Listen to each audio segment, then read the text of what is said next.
all the keys of this dictionary. Hello everyone, welcome back to my channel.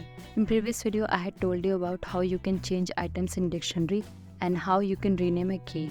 So today we are discussing about loop dictionaries. You can use for loop the dictionary. When looping through a dictionary, it will return the keys of the dictionary.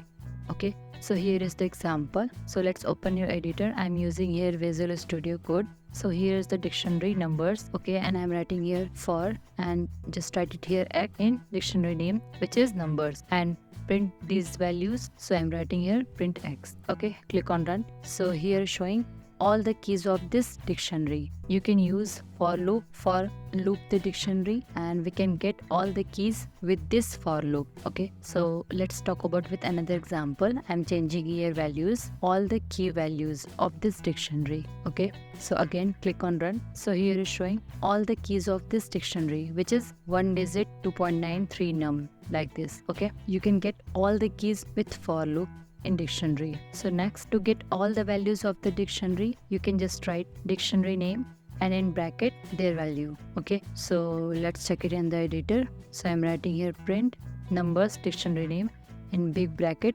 x. Okay, click on run. So as you can see here it's showing all the values of this dictionary, which is 1 2 3 4, like this. Okay, so like this we can get all the values of the dictionary with for loop. So let's talk about another example. So I'm changing here values. Okay, so click on run. So here is showing all the values of this dictionary, which is 1 2 digit 3 3 3 4, like this. Okay, you can use for loop for get all the values and for all to get all the keys in the dictionary. If you have any query, then you can ask me in the comment section below. Thank you for watching.